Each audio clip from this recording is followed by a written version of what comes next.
clam fettuccine. Is that going to bother you? Probably not. Okay. If it does, let me know.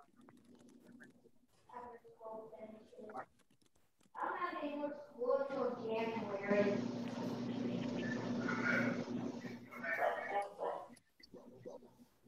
Yeah, I have virtual school. I do have virtual school. See.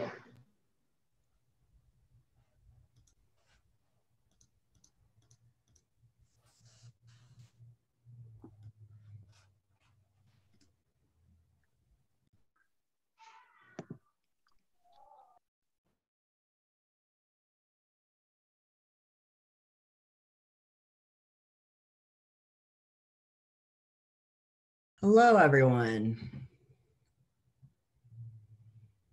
We're going to give everyone a couple more minutes to join.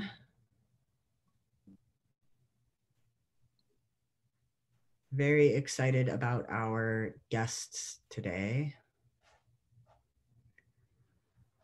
Give people a couple more minutes to hop on.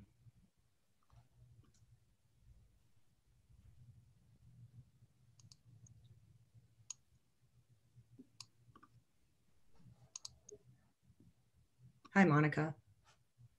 You're like front and center in my... As it should be. Middle. As it should be, yes.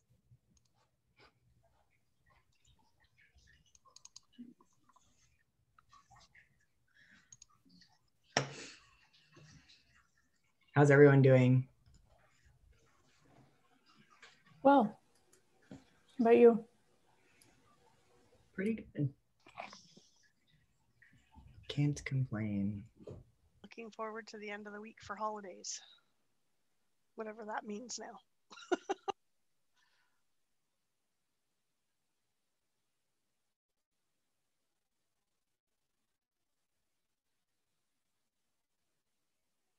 All right, people are still joining us. Still, like it just sets.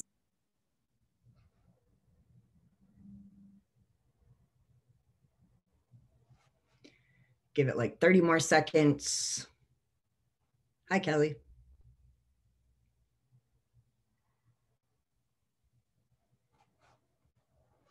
Faith, who do you have with you? This is Paul. Paul has head trauma and is blind and screams nonstop all day long. And he's going to give me a nervous breakdown very, very soon. But he's so ridiculously cute. He's ridiculously cute, but he's ridiculously upset. Mine screams all day long too. Should we put them together and they can sing a Christmas carol or something? At your house, sure. Oh, your house. I'll bring the puppy right on over to your house. Who's that, Monica? This is my foster from Palm Valley Animal Society, Julius Purbane. He was hit by a car and now he's all better. And I think I found him a home. So we got so cute. He's ridiculous. He was all feral a week ago when he got hit by a car. Oh, now he's not feral. Now he won't shut up or stay off of me. Purring. Faith, is your little puppy going, Yes, all day. That's all he does. Yeah. I think it's just because he's like nervous about being blind and then his head trauma. Yeah, poor guy. Well, I am very excited about our guests today. We have some folks from Red River. Do you all want to introduce yourselves? Sure. Hi, everybody. So delighted to be here with you today. My name's Katie Campbell, and I am the outreach manager here at Red Rover, and I'll turn it over to my partner in crime. Hi, everybody. My name's Devin Kresko. I'm the field services and outreach coordinator. It's nice to see some of you guys from my working groups on here. So hello. Excellent. And they are doing some amazing work around domestic violence. And so we thought we'd have them on today to hear about what they're doing and get conversation started about what y'all are doing. So before we get started, we have a couple poll questions. So I'll launch one of these now. The first poll question is, does your local domestic violence agency accept pets? Sorry about the grammar. So yes, no, unsure. Give people a few minutes to vote.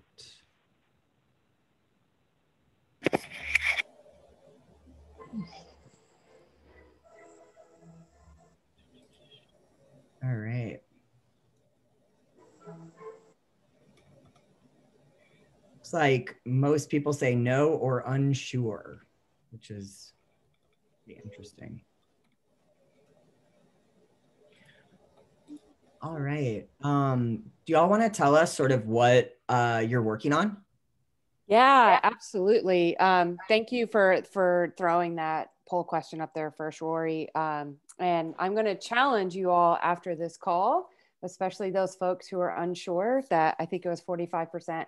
I'm going to challenge you all to reach out to your domestic violence organizations and see if they accept pets, because whether or not you answered yes, no, or unsure, I'm not a betting person, but I would pretty much. Oh no, you're mute. So sorry. I don't know what happened. Can you hear me now? You're back. Okay. I don't know. Technology. It's 2020. So I am not a betting person, but I would bet on the fact that you have pets in your shelters, or you have had pets in your shelters recently that are the pets of domestic violence survivors. I don't have a hard and fast data point to give you on that because quite honestly, there's just not a lot of data on that. But I would definitely bet on that. And so, gosh, Red Rover's been around since 1989, I believe. And we really started working within the world of, disaster response. And really training volunteers to go out and provide temporary emergency sheltering services. And so, we really, from the very beginning, we were founded on this idea of helping people and their pets out of crisis. And in 2007, we really started to kind of notice and realize that there are a lot of people who are experiencing domestic violence who have pets who are also experiencing that violence within that cycle. And so we started essentially providing boarding grants through our Safe Escape program to help cover the cost of boarding while a domestic violence survivor is at a domestic violence shelter. And, if any of you have ever boarded a pet before, you know that it can be incredibly expensive.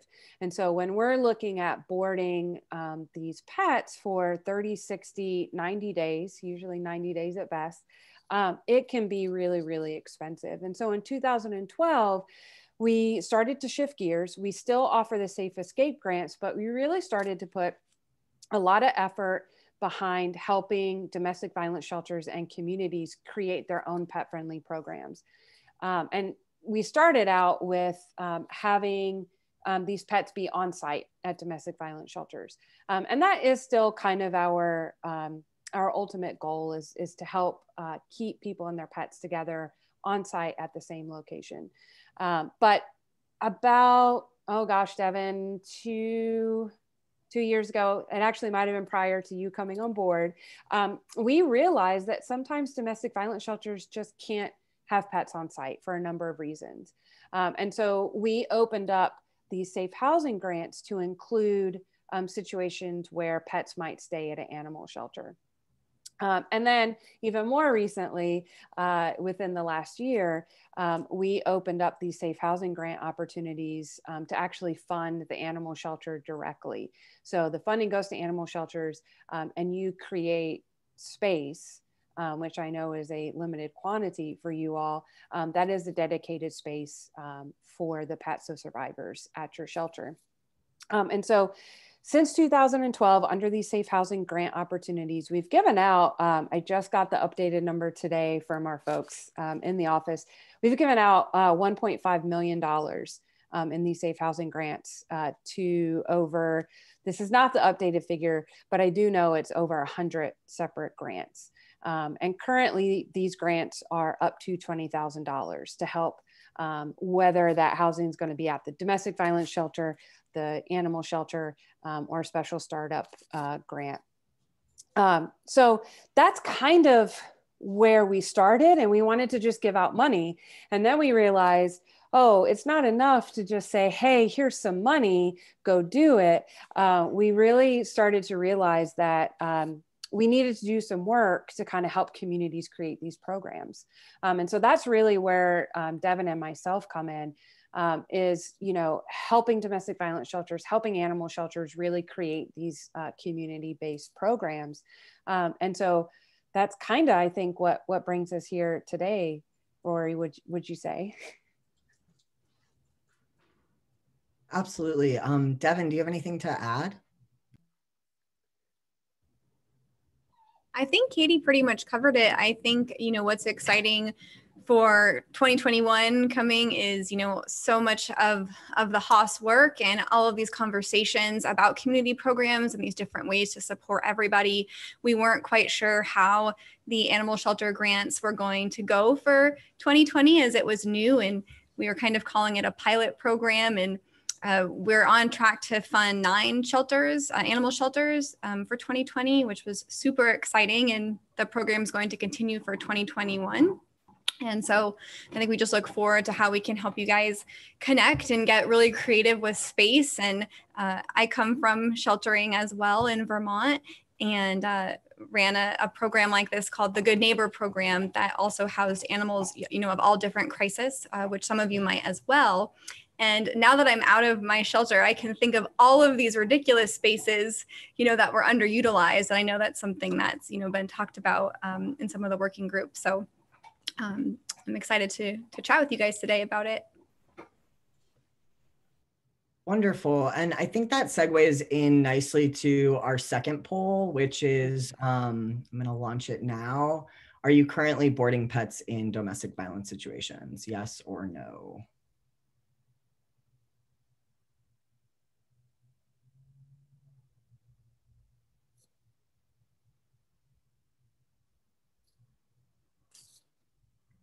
Give people a few more seconds to vote in here.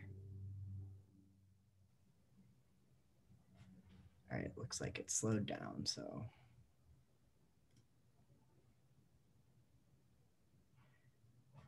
That's a lot. That's exciting. It is. It is exciting. Totally. And, you know, I think I would also just say, you know, we obviously have this money to help, as we say, create space at animal shelters. And, you know, I think the create space means something very broad when we say create space. You know, this could mean that you have a few kennels in your shelter that you can maybe offer a little more privacy to.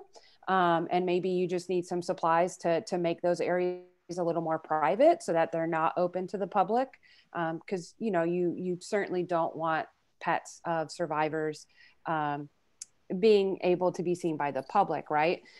So there's definitely, when we say create space, you know, we're not necessarily meaning, hey, go build a new wing of your shelter, because that $20,000 is not going to cover that. But there's also the opportunity for you all, you know, reach out to your local domestic violence shelter. And, you know, if they're willing to entertain the discussion with you, you know, see if you can support them in actually housing pets on site at their location. Because a lot of times it's actually pretty easy to do it at a domestic violence shelter, but they're really afraid of taking on the animal piece. So as many of you may be afraid to take on the domestic violence piece, I guarantee the folks on the other side are really afraid of taking on the animal care piece. And so just having you reach out and open up that discussion with them can be really, really beneficial. And maybe you don't even have to open yourself up to new space at your shelter. And, you know, this that animal care piece at a domestic violence shelter could look many, many different ways. We've seen Sojourner Center down in Phoenix, Arizona. They actually partner with Lost Our Home. And the Lost Our Home folks actually come in and take care of the pets and provide the daily care. But on the flip side of that, you may have a domestic violence shelter that would prefer to have their own residents or their own survivors actually take care of the pets and would like to have an animal care partner who can help with some like really basic behavioral assessments, or when maybe some basic training is needed, having you all there to kind of step in and help with that. So by no means does this mean we absolutely think you need to build some space at your site. There are many different ways that this can look, and that's a role that certainly Devin can help you all in. Can I ask Katie, Devin, so good to have you here. I got to hang out with both of them a few days ago, maybe last weekend. They just blew my mind about the amazing work they were doing. I do have a question for the group. Yep. So I saw that maybe three or four folks said that they knew that they were helping support an animal from someone, a domestic violence survivor. Mm-hmm. I would love to hear from those folks that are on this call that know that and find out how you figured that out. Like, what was that interaction like? What questions did you ask to find out? And just maybe share your experience. Kathy from Canada. So we actually got a call from a local agency, not the shelter itself, the domestic violence shelter itself, but somebody who, an agency that was supporting a survivor and her children. And the family had a number of different types of pets. So they had, I think, hamsters and some sort of small birds, I believe, maybe budgies, and some fish. And so the shelter was okay to take the hamsters, but they were looking for placement for the other animals. And so they reached out to us and we said, absolutely, we do this. And they're like, we didn't know. And this is exciting and awesome and fantastic. So we're still working through the process of getting those pets in, but they're coming. We got an email yesterday. So yeah. Did anybody else have an interaction at your front counter where you discovered it? So not from a separate agency connecting you up? This is Julie from the Humane Society of West Michigan. It wasn't necessarily a domestic violence situation, but just yesterday, we had a lady come in who has an 18-year-old cat who she and the cat are living in her van. And she's got some very serious health issues she's trying to deal with. So within an hour, we were able to bring the cat into our facility and have a foster that's willing to take the cat for 90 days. So we placed the cat into one of our foster homes for her. And we gave it a medical assessment while it was in there with us as well.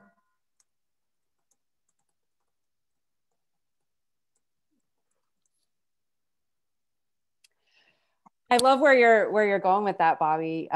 That's a great question, and it's not a poll question, but I would be curious to see how many folks, how many of you know that your organization asks about domestic violence or some of these situations, homelessness, medical care. You know, how many of you are able to ask about that when somebody does come in with a pet to relinquish them?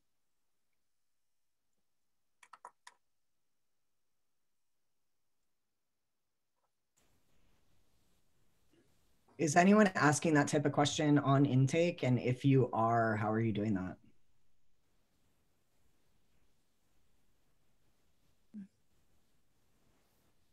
Well, our team here in Brampton has been doing that for quite some time. So it's just like we talk to anybody about intaking an animal that they feel that they have to surrender, to try and get a sense of, can we do something to help you keep the pet? Or, you know, are you in a position where that's just absolutely not a possibility? And so, you know, it's up to the person who's brought the pet in to share whatever they're comfortable sharing with us.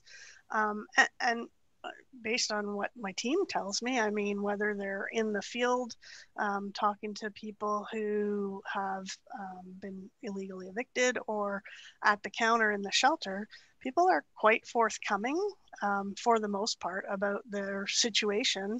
And of course, especially when we start trying to talk to them about what we might be able to do to help them hang on to the pet and maybe only lose connection with it for a shorter period of time and not completely. Thanks. And I would just throw out to folks, you know, I certainly wasn't asking about DV on intake. And, you know, I would expect that most of us aren't, you know, or haven't in the past. And I think, you know, when I think back to a couple of situations, you know, that I typically share in presentations, you know, where you're dealing with folks who are really very emotional, whether that's on intake calls or in the intake itself. And of course, we don't know what is going on in folks' lives. And I just remember this particular situation where someone was really, you know, very urgently needing to bring me a dog, and I didn't have the space. And, you know, I was placing them on my regular intake list, and the emotion from this person, it was so, you know, so urgent. And I think had I said, you know, are you in a safe situation, or is your dog in an unsafe situation? Just something really simple. I could have gathered more information, and ultimately that's what the situation was. But the person and that dog were, you know, had to stay in that situation another 4 weeks until I could do the regular intake. And so I think just switching that mindset a little bit, and maybe just even using the word safe, you know, as you're kind of starting to you know, think about some different language, can help just kind of open that door a little bit. Mm-hmm. Yeah, I think that's a really great point, Devin. And I know it's a very uncomfortable question to sort of bring up, and I'm certainly not advocating that you ask it, hey, are you experiencing domestic violence? And that's why you're turning in this animal. But what I do think you should do is make that connection with your local domestic violence organization to train yourself and your staff on how to ask that question. Because there is an incredible amount of judgment that domestic violence survivors experience just with domestic violence itself. And when you add in the factor of a pet, the judgment just kind of skyrockets. I was just in a presentation a couple of weeks ago with somebody who's doing some research in Indiana. And so generally, before a domestic violence survivor calls 911, they've experienced 10 incidents of abuse. When there is a pet present, they've experienced 20 to 30 incidents of abuse. And so I think that just speaks to the gravity of how hard it is for a domestic violence survivor to leave when there's a pet involved. So the best research says that about 45 to 50% of domestic violence survivors will delay leaving out of concern for their pet. So they're not going to leave that abusive situation as quickly. And to be honest, that's only those survivors who end up leaving. We don't know how many will never leave an abusive situation. And so I do encourage you to directly and appropriately ask about domestic violence, because folks just aren't going to divulge that on their own. And this is the same discussion I have with domestic violence organizations on the flip side. I tell them they have to ask about a pet. Because survivors are not going to divulge that information, because it's just, there's a judgment around being a survivor, but then there's also the judgment, oh, you're waiting to leave because of your pet? Like, you have kids. Why wouldn't you leave? Why aren't you going to leave because of your kids, right? So just know that some of that is at play whenever folks are coming in.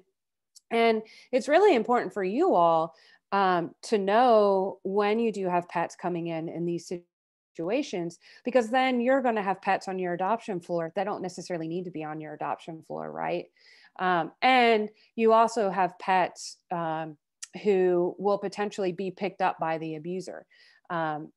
Domestic violence abusers are extremely savvy. It happened to a very good friend of mine in Sacramento. She had to relinquish her pets, and her abuser found the pets on the adoption website and then went to go pick up the pets. And so obviously then it's a risk for the pets themselves, but also for your staff.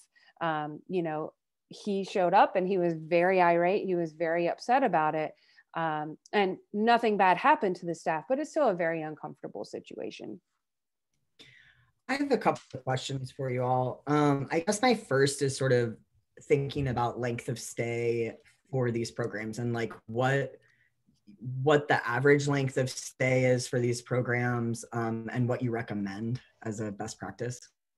Yeah, that's a great question. And I'll definitely let Devin speak to her experience to this. From the domestic violence shelter side, generally speaking, outside of COVID, you're going to have folks who stay at emergency shelter for about 90 days.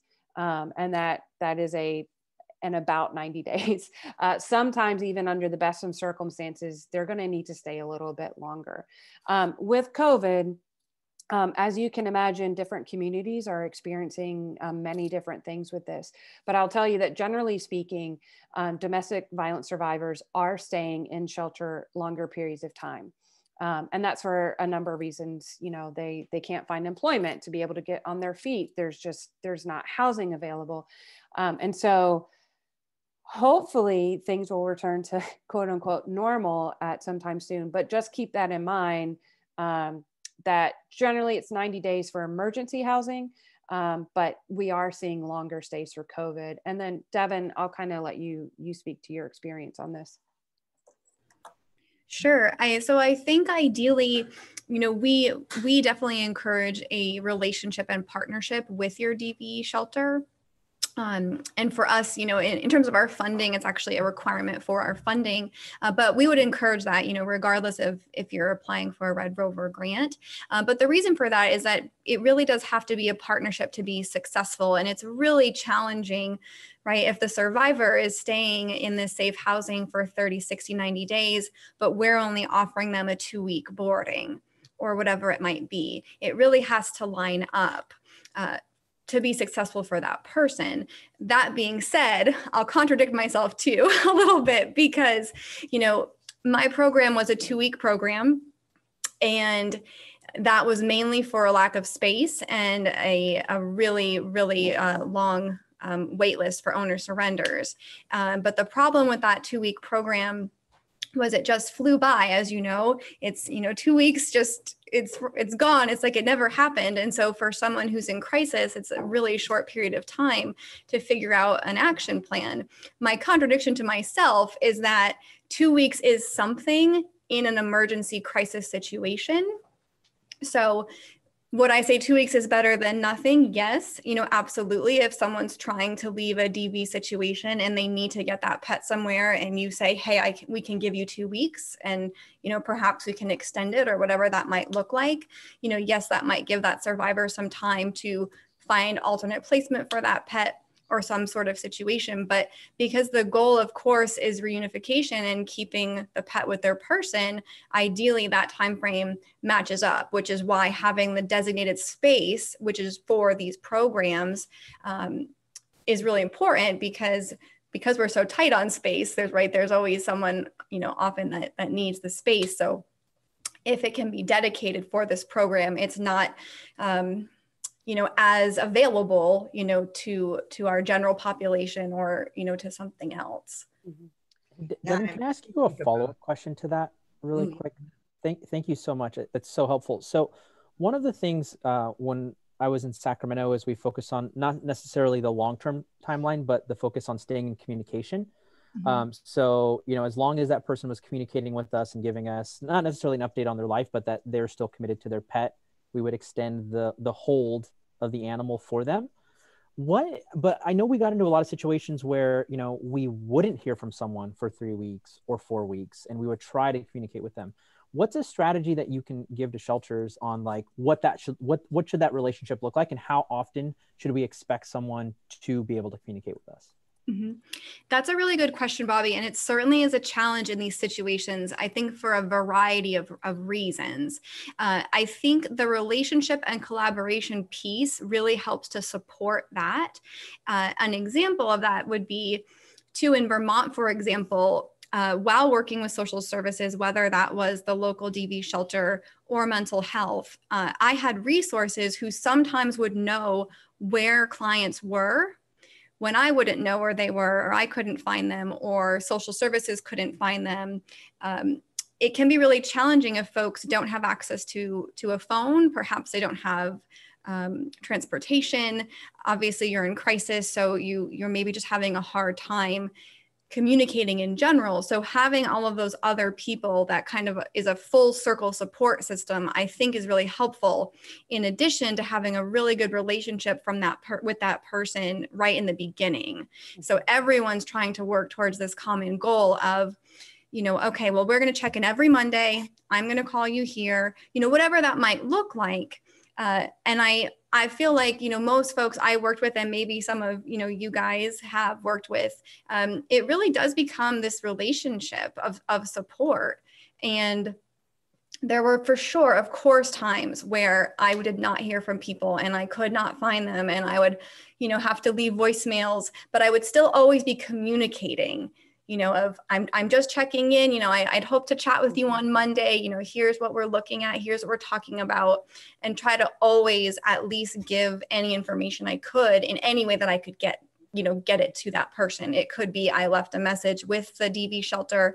I might have left a message with the case manager at the police department, whatever that looked like. And because we had such good relationships, which is so important, I even had an officer, once he knew right where somebody was, and he went out on his time to find that person to speak to them directly, because I think that, the phone had been shut off or whatever had occurred and I couldn't get a hold of them. So I think it'll happen. But I think if you can set up the base layers to do your best, you're going to get people have more success, I think, than you might think if you keep those pieces, in play. Yeah, I think that relationship is really, really key. And we've seen when that relationship is in place and it's good, and we're, we encourage you to have a memorandum of understanding with that organization. When it's that solid, rarely do we hear that pets are not reunified, whether they're on site, whether, whatever the situation is, rarely are pets not reunified when there's a strong collaborative relationship between the organizations. That's super helpful. And then going back to sort of thinking about partnerships in the community, it seems like if we're talking about 30, 60, 90 days, foster care would likely be a better option, and or working with boarding facilities in the community, which I know boarding facilities right now a lot of them are struggling to keep clients because people aren't traveling as much and people are working from home more. So do you have any tips or thoughts about that? Yeah, absolutely. And I think it's a good time for me to throw this out there. I dropped it into the chat, but we actually offer a training with Greater Good Charities Rescue Rebuild Program that really walks folks through every step of this. The importance of the human-animal bond, the link between human and animal violence, construction, especially if we're talking about helping a domestic violence shelter take pets on site, but also the policies and procedures and program operations and fundraising. And one thing, no matter where the pet lives during this process, I think it's really important that you have a variety of options, a holistic approach to this. So even if pets are going to be on site at a domestic violence shelter, you're going to want to have some backup plans in place. You're going to want to have facilities, places at your shelter or fostering set up, because there's just many different layers to this. So fostering is absolutely an option. And I think it can be done really well and effectively. But for me, previous to Red Rover, I come from the human serving side of things. And so I worked with kids a lot and foster parents of kids. And I feel like foster parents of these pets in some ways really need to be treated like foster parents of kids. Meaning there needs to be some pretty special training that goes into this. And there need to be some pretty special safeguards that are set up. These aren't the pets that are going to go to Starbucks for puppuccinos. These aren't the pets that, you know, can go to dog parks. They can't really, I'm a little bit of a stickler. I would say they shouldn't really even be going out into public. And you also need to set your foster parents up to know, like, hey, there may come a time when the survivor is going to return to an abusive situation and they're going to want to take their pet with them, and it's their pet to do so. And so you need to, you know, just kind of prep your foster parents about this. Absolutely, I think it's possible. But you do just not, you need to put in some extra, I think, safeguards and training. Devin, any thoughts to add on that? I think you got it. It kind of reminds me of the, you know, of the folks that are working with clients in the shelter, just the type of personality and skills needed to communicate with people, and just a really clear understanding of the importance of privacy and some openness too. And I was typing something, Katie, so I don't know if I missed you saying this, but it's so important to keep the survivor and their pet connected. So having within your foster training and having your foster homes be open to connection in some way. It doesn't mean that they need to welcome folks into their home necessarily, but some shelters will be doing, you know, they do a photo type program where photos are sent to the shelter, which are then sent to the survivors with updates, just whatever that might look like, because we also know that the better connected people are with their pets, the more chance that they'll be reunited. So sometimes the foster situation could create,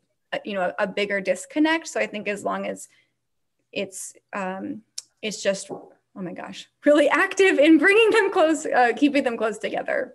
I lost my word. Yeah, I feel like, great point, Kevin. I was thinking about the foster and wondering about safety, because I was talking to someone earlier today and she was saying that their organization doesn't let the foster and the client interact, right, because if they know where they are, then the abuser could track them.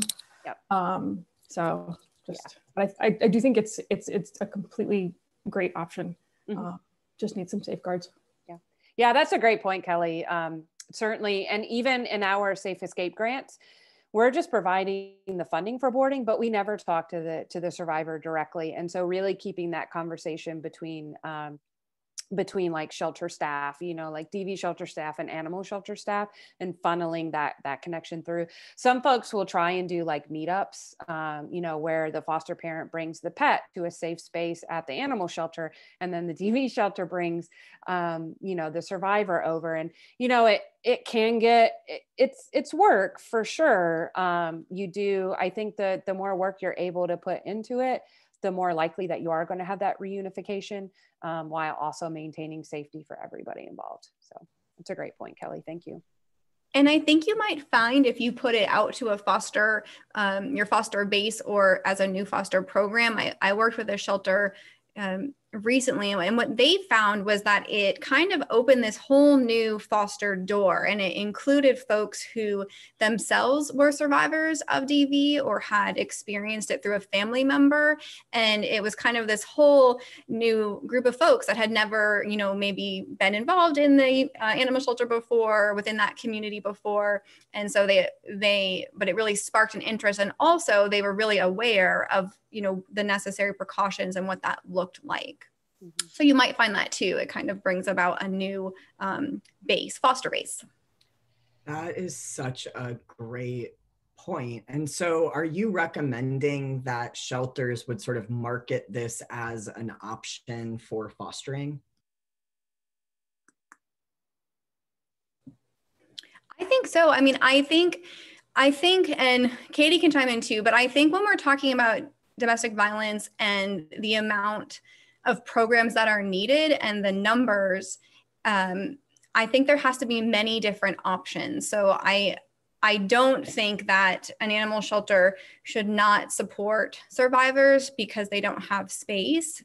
I think if fostering is the way that they can do it and the way that works for them, I think that gets pets and people to safety. And of course, that's what we would support.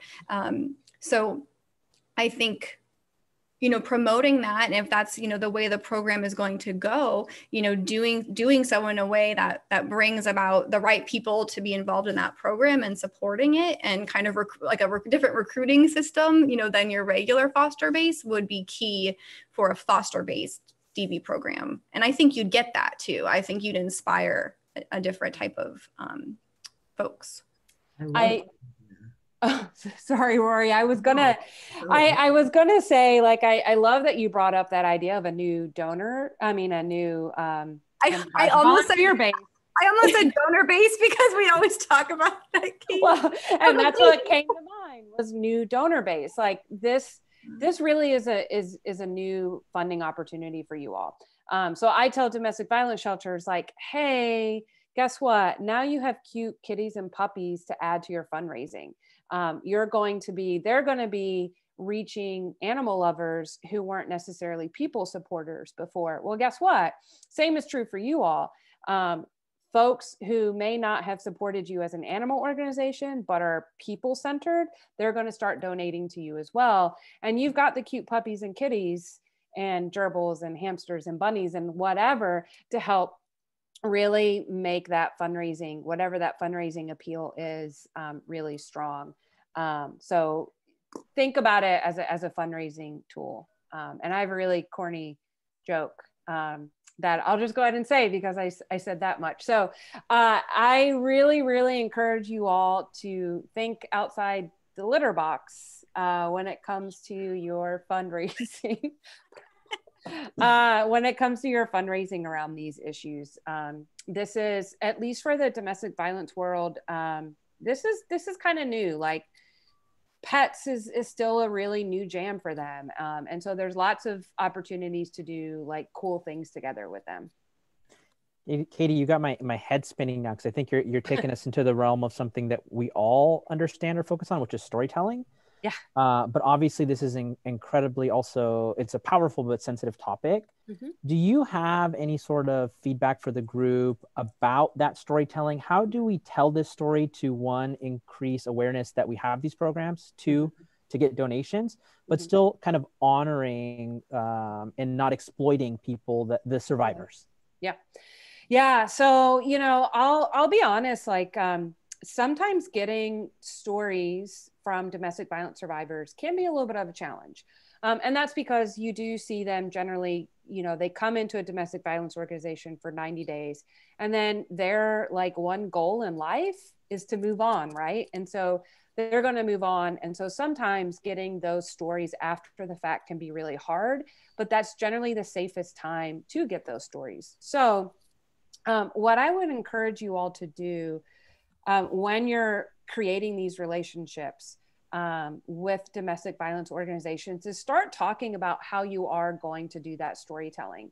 Some survivors will never want to share their story. For other survivors, it's very cathartic and they want to share. And so, you're going to experience probably both ends of those spectrum. But absolutely, I would encourage you to tell that story. You're normalizing the conversation, you're normalizing the issue, you're getting it out there, you're going to get more survivors coming to safety with their pets. And you're going to be creating more donors for yourself and more volunteers that are really driven by that issue.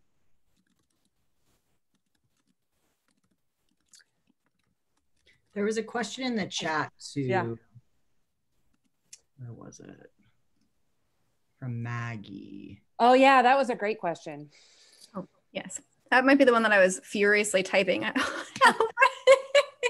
it would take some really specialized skills in dealing with the survivors. Yeah, yeah. So Maggie asked, do you find that programs work better if the primary partner is a human welfare organization and the animal shelter is assisting? So I really encourage you all to think about this as a partnership and not really have one being the primary over the other. Animal shelter folks, you are the pros, you are the rock stars when it comes to animal stuff, not necessarily DV stuff, and vice versa. DV folks are going to be the rock stars when it comes to domestic violence stuff and not the animal stuff. And so I would encourage you to really enter into it as an equal partnership, because you both have, you know, really important pieces of this. So I hope that makes sense. I don't, Devin, do you want to add to that from your furious typing?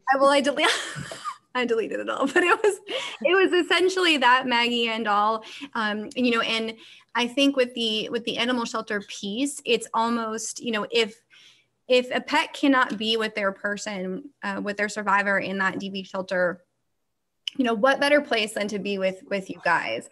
And, you know, if they can't reclaim their pet, then what better place to find an appropriate, you know, wonderful home, having that history, you know, knowing what the pet has gone through. And ideally you have, you know, behavior resources if needed, medical resources if needed. I'd encourage you to think too, and this is going beyond your question a little bit, Maggie, just about that medical piece as well. Something we really made a priority in my program was having a veterinarian on board that would donate x-rays and would donate additional medical care for pets of domestic violence, because sometimes those were used if it, you know, became some sort of case and it needed to be proven that there was some sort of injury to the animals. We once partnered with our local college to make a 3D model rendering from a case. And so there's all these different types of things, you know, that could support in a different way. I think that a DV shelter might not have those same resources. So working together, it could just be just a really beautiful partnership that supports these folks and pets. Kathy had a great question, which reminded me of something I wanted to bring up when Devin mentioned, you know, 2 weeks is kind of better than nothing.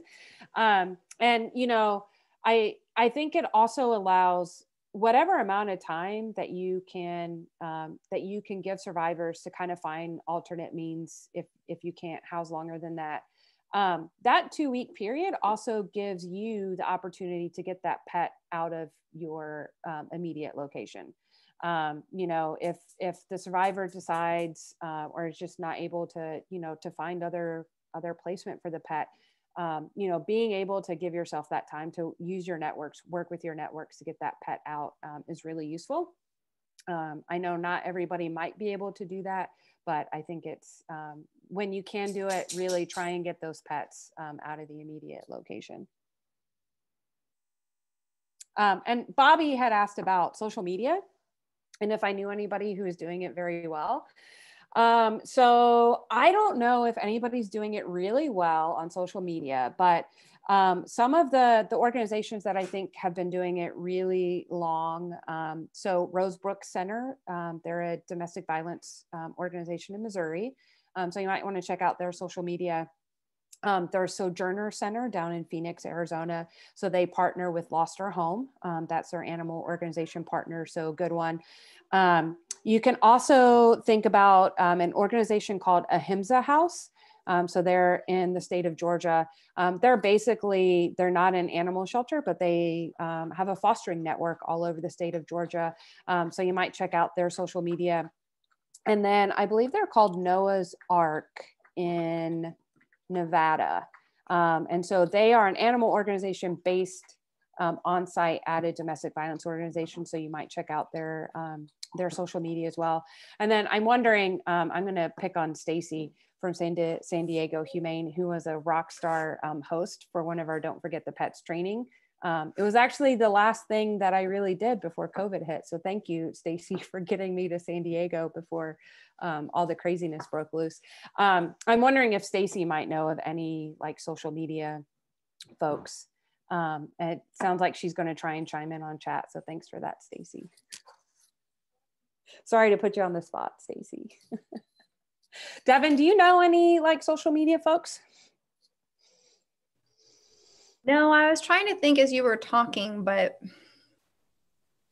nothing that came to mind in terms of DV. Mm-hmm. Yeah, I mean, you know, I think some things to keep in mind when you're trying to tell these stories is you can change names, change names, don't share specific location information. You know, even for our stuff, we only share like county level location. So do that. You know, I was just talking to Rescue Rebuild today about this. You don't have to have the photos of the actual survivor and their pets. What you need is just a really good quality photo with a good quality story. You know, folks aren't really going to know if, you know, that's not the pet or the survivor that you're talking about in that story. So those are just some basic things to keep in mind when you're telling that DV related story is, you know, just change names and don't share locations. I have a question, if I may. Of course. And I don't know, so at Ricehurst, we do partner with our local DV shelter, and we help pay for boarding through a couple grants that we have. And something that I always, I don't know, I guess kind of struggle with, and maybe everybody else struggles with this as well, is if the person does go back to their abuser with the pet, and that you guys may have already addressed this. Sorry, I was having issues with my internet. And I mean, I totally get that the person has self-determination, it's their choice. But I just wonder, I guess I'm just, you know, I just have that concern for the person and the animal too. And I don't know how you all deal with that. Ashley, that's a great question. And when I said that you need to train your foster parents on this, you also need to train yourselves and staff on this, and you need to support each other with this. It's never easy. It's something that is going to happen. And it is something that you can maybe get some support from your domestic violence shelter partner on too, because I guarantee they're facing some of those same hardships because they see survivors going back to situations sometimes by themselves, sometimes with kids and pets. And it's never easy. So I don't think there's any way that you can really train your way out of it, but you can support each other with it. Certainly. And it is a conversation much better handled by you all than me. You know, you have your cruelty laws and what is not, you know, legally allowed. And so that I think is the baseline. Like, you know, you need to understand those kind of things and where you as an organization should and can step in. But outside of the legal, you just got to find a way to support each other. It's not easy. I'm sorry. Thank you. Sure. We have a few more minutes left. Does anyone have any other questions before we part ways?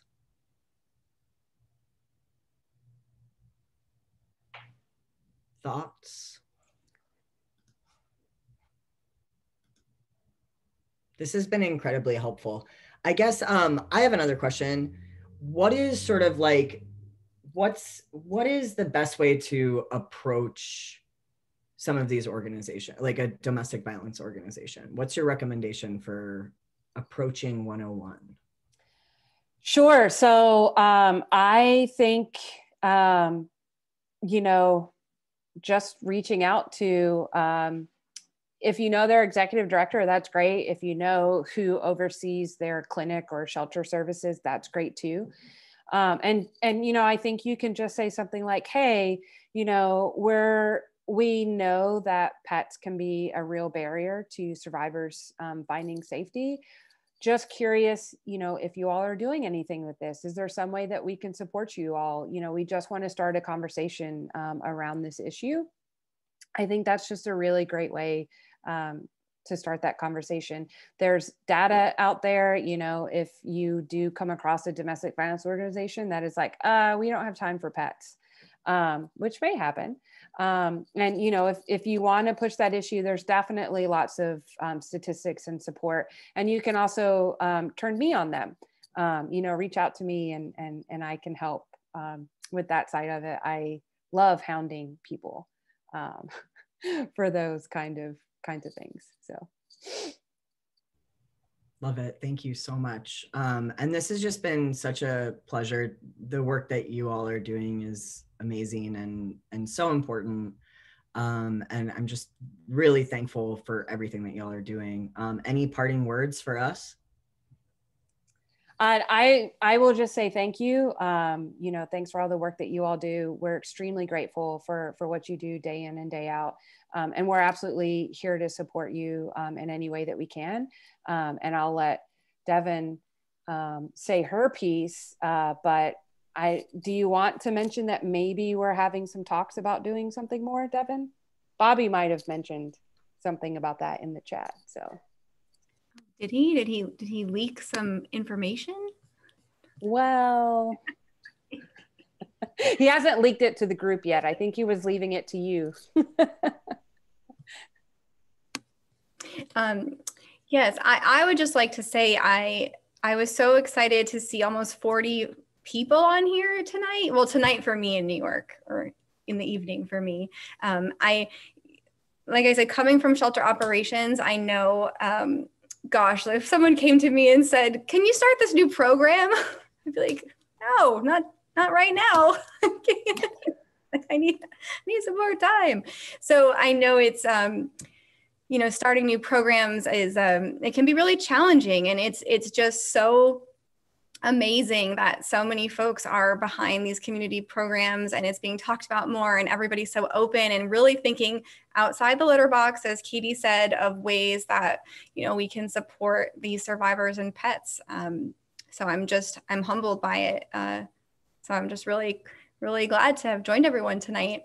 But yes, so we will be, we are working on hopefully, you know, offering some additional trainings and ideas through HOS and partnering in a different way. I'm not sure how deep into that I'm going tonight, but, you know, we look forward to, you know, supporting everybody. And like Katie said, you can always reach out and we can help connect you with folks. And, you know, that might come through community engagement working group and other things as well. So we're here. You're stuck with us, I guess, for a little while.